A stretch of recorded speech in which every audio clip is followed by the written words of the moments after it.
Listen, Russia want to go to war. Russia want to go to war. Russia, almighty Russia want to war the world. So please listen up. Everybody that's involved. Russia, USA, UK, I don't care who's involved. I'm not involved. Mr. Mr. Putin, I'm not involved. Please, I'll take a first class flight ticket to Mars tomorrow. Them 9 months I spent in my mother's stomach. Them long 9 months I spent in the stomach. You think I came out to now go and fight a war? No, I came for peace and love. You lot better not start expecting me to jump out on the battlefield. You better not expect it, because it's not going to happen. Especially nowadays, you'll jump out the trenches, you'll be running on the battlefield, and you see a robot sprinting at you 40 miles per hour, akimbo with AK-47 in his hands. I'm not involved. I have to make sure that's clear. Anybody that's listening, I'm not involved. These historical events are becoming too extra. And we can't have a pandemic for breakfast and then now war for lunch. You get, there needs to be some space in between. Just like not even at your lot, just like a small. Jamarcus, I'll just be honest with you, okay? This whole Uganda situation is just incredible. I mean, we're talking about an actual African country here. I mean, these people, they have dark skin just like me. They have brown eyes just like me. Their hair gets curly when it gets wet just like mine does. I mean, it's insane. It's insane that something like this could be happening in Africa. I mean, we're not talking about a country like Greenland or Switzerland or I don't know, Sweden or something like that. This is Africa. These people are Africans. These are civilized people. It's just insane. You know, this really goes to show you that this could happen anywhere. It could happen to anywhere, any country, to anybody. And we need to be cautious of that now.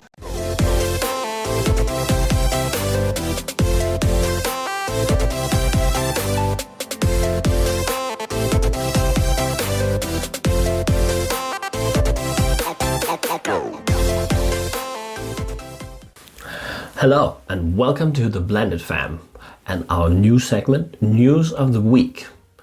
Every week we will try to put out a video like this where we will talk about the news of the world and the news from Denmark and then talk about them on camera. Because we've become journalists. Oh, yeah, it's not a protected title, so. And something else we will also do. We will taste one beer every week. The drunk journalist. Yes, the drunk journalist. We're just not lying about it like the other ones. This week, it is a Brewdog. I think it's from Scotland. Bulldog. Brewdog. It's a Brewdog. Did I say bulldog? No. Okay, you just misheard. Okay. It's a double hazy, it's called, this one. It's a New England pale ale. And it's a double. Which means it has a little more alcohol than normal. Yay! That's what you say, hey? Yeah. Is that a problem? I heard New England. You have a problem with that? Huh? I heard New England IPA and then I was, yay! Double. That's why you ate. Like, almost orange. Almost smells like juice. Let me have my juice. Hey! Me first. Men first. Gentlemen, women first. Oh, it's tasty. Oh, yeah, that's really nice. Okay, let's go on to the news. Yes. And the news of this week, the dominating story is, of course, this week, there is so much focus everywhere on this one story. So we will dedicate more time than usual on it. Yes. So, long story short, Russia has attacked Ukraine. I think Russia has attacked democracy. Yes. Russia has attacked Europe. We have not had war in Europe since 1945. So it is shocking to people in Europe that we have war. We're not used to that. This is not a developing third world nation. This is Europe. These are not refugees from Syria. These are refugees from neighboring Ukraine. I mean, that, quite frankly, is part of it. These are Christians, they're white, they're... Take a look at this from CBS. Now with the Russians marching in, it's changed the calculus entirely. Tens of thousands of people have tried to flee the city. There will be many more. People are hiding out in bomb shelters.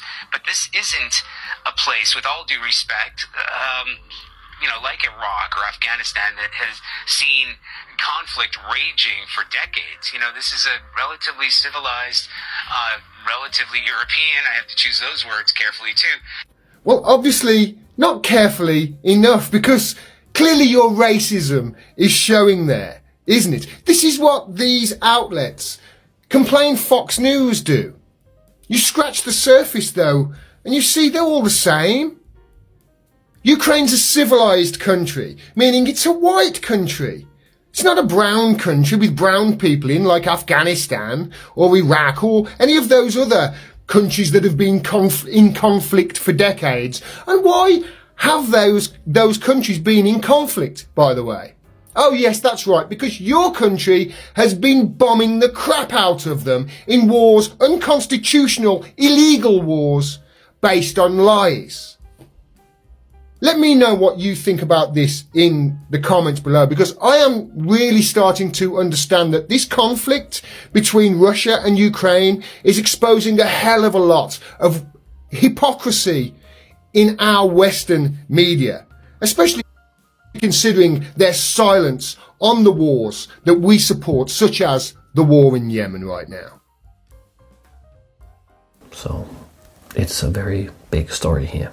But yeah, Putin has attacked Ukraine.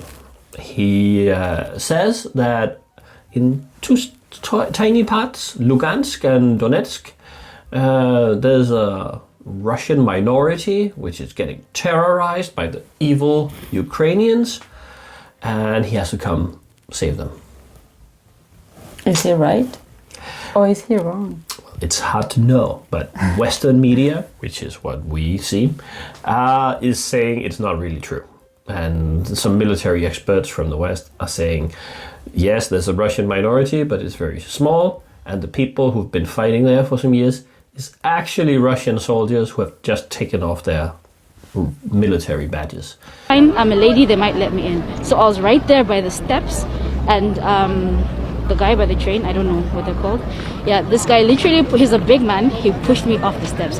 And then I tried to get on again, he pushed me, but he kept saying ladies first, ladies first. So I looked at him and said, I'm a lady, and he just stared at me and looked away. Made way, and he let Ukrainian women pass, only Ukrainian women. If that has been happening, it's horrible. I think you said that it was changing. Like they got a lot of media attention, and yes, then now yes, they stopped. but exactly. It has shown how things play. But definitely, I think some people out there might think Europe is Europe. I think Europe is Eastern Europe and it's Western Europe, and we have different values. So in Ukraine, the men are not allowed to leave. They should stay behind and fight. They are so desperate for soldiers, Ukraine, that they have said that if you go to their military, they will give you weapons if you want to fight. So it is not good. Also been some news in UK. One football player, Kurt Zouma, I think his name is pronounced. Zouma, a French player, he kicked his cat. There was a video online where his brother was filming it. He kicked his cat and was chasing it around the house. And that landed him in a lot of trouble. They took away sponsorships and many other things from him, and they were so angry with him. And the thing is, the same week, a player from Manchester United, I forgot his name, we'll put it there. His girlfriend or ex-girlfriend released some audio recordings which were like him being violent to her and like sexual abuse and whatever. And the backlash towards the player from Manchester United who was horrible to his girlfriend, was doing horrible things, they were there, but compared to the guy who kicked the cat, Oh my God, that guy who kicked the cat, he got in 10 times the same amount of trouble. What does that tell you? That is a little weird. That is racist. Racist? Who got in more trouble? The one who kicked the cat or the one who kicked the girlfriend? I don't know if he kicked her, but Sexually assaulted it was her. crazy. Who got in more trouble? But I think... Are they both black? I think maybe he's also black. Oh, maybe we look it up. Hey, let's look at us. Hey, let's see how clever this is. I've seen this in a podcast I like. Well, Did not get. Manchester United player girlfriend is what I'm searching for. Mason Greenwood. Yeah, he's not. Okay, I think you have to tell me what he is. Is he white? I think he's mixed, but. So you think he got in more He trouble would than the be other one called because he black. was black? Who got in more trouble? The one who kicked the cat or the one? The cat. Definitely the cat. That is racism then. Which race was the cat? The one who kicked the cat got in more trouble. Definitely. By far. Oh, yeah. The one who kicked the girlfriend, the white girlfriend, got in less trouble. Violence against women. Oh, yeah, but see, some government thing in England, they came and removed the cat from him. He was not allowed to own them anymore, and they took. I think Nike took sponsorships away from him. And the one who kicked the woman got in less trouble. Okay, now feminists here, come.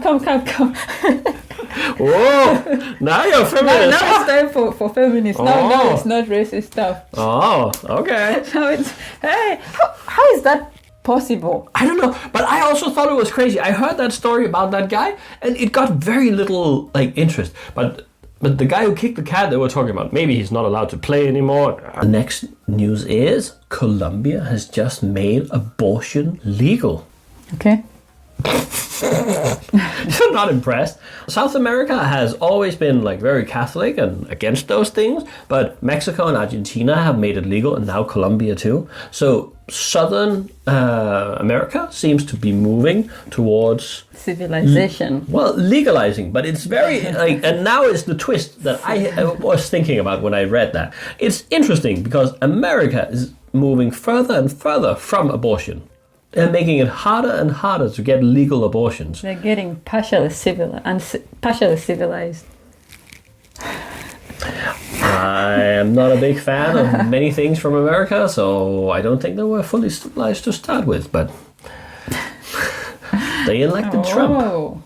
Yeah, but the West supported building the Polish Wall. Did they criticize Trump because he was a friend of Putin? Yeah, he's been. No more Ukraine. We're done with that story. Okay, then the next story is the third person in the world has been cured of HIV. They took a person who had antibodies against the HIV, and then they did a stem cell transplant to this person, and then their body knew how to kill it. So they're saying it might be the way to a cure. The third person, it's not the first one, because sometimes you've heard one person has gotten cured and then you never hear anything about it again because it only works one time. But this time they've done it 3 times now. So maybe finally since the 80s. That would be amazing. So I was just very impressed. And now to news about Uganda. They have made a new law, baby.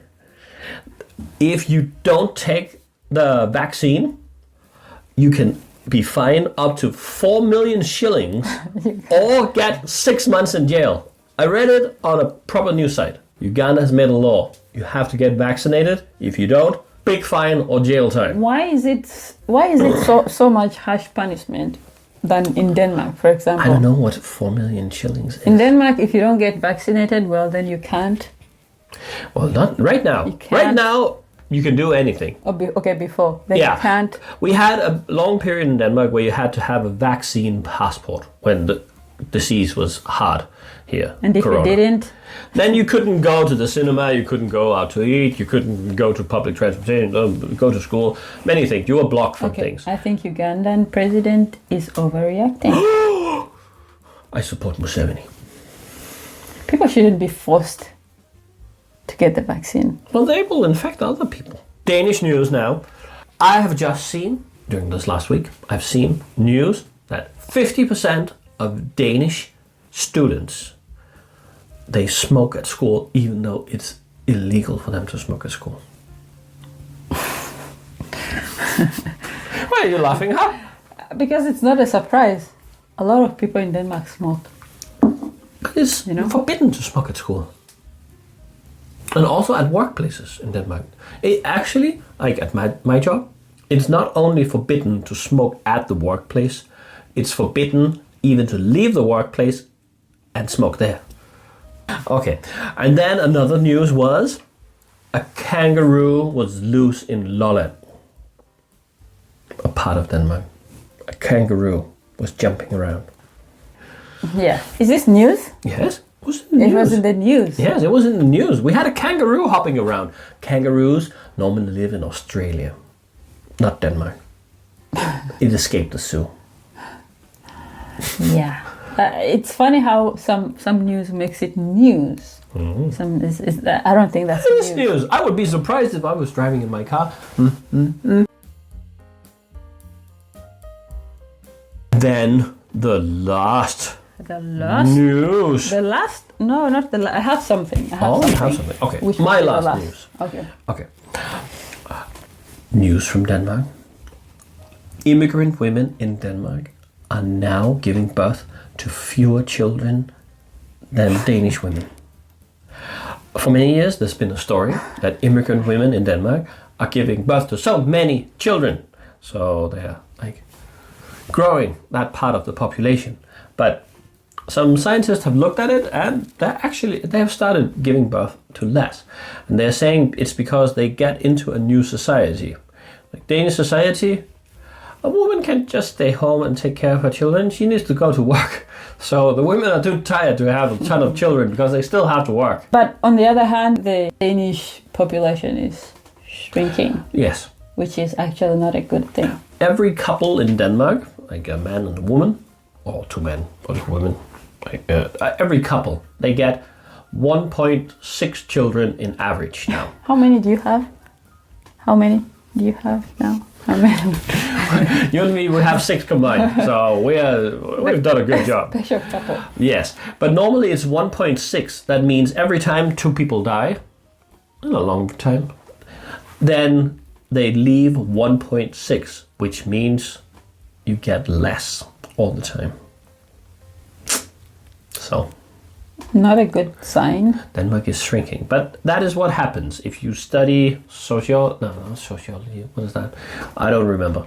If you study those numbers, the more money people get and the more education people get, the fewer children they get. So why don't the immigrant women have more kids instead? Because they don't want to work and take care of children all night too. Well, they're used to living in a society where their role was very different. But it seems like they're not being led to, play their role. Yes, I've seen the Danish government, putting pressure on them to go to work. Yes, they have to go to work. All of them. So they're not choosing that. Well, they're doing it the Danish way. You can choose to stay at home. It will cost you a ton of money. But the population is shrinking. Don't you think you need more kids?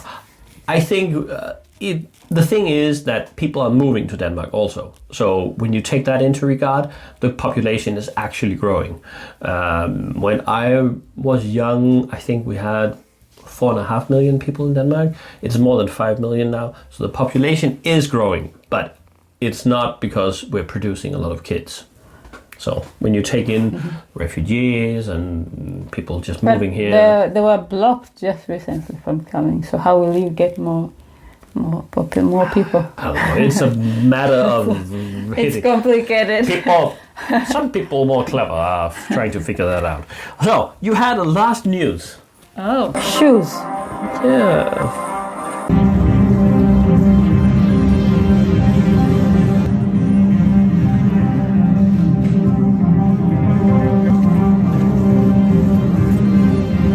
Well, that fancy clothes, that crazy fashion thing. Those shoes are not for me, but maybe for you. No way. What the hell is that? That is... Nah. No. They look crazy. So, this has been our first news of the week. We hope you liked it. Tell us down below. Was there any interesting news for you? Something that surprised you? Was there any stories we forgot that you think we should have told about? Yeah. Comment down. Bye bye.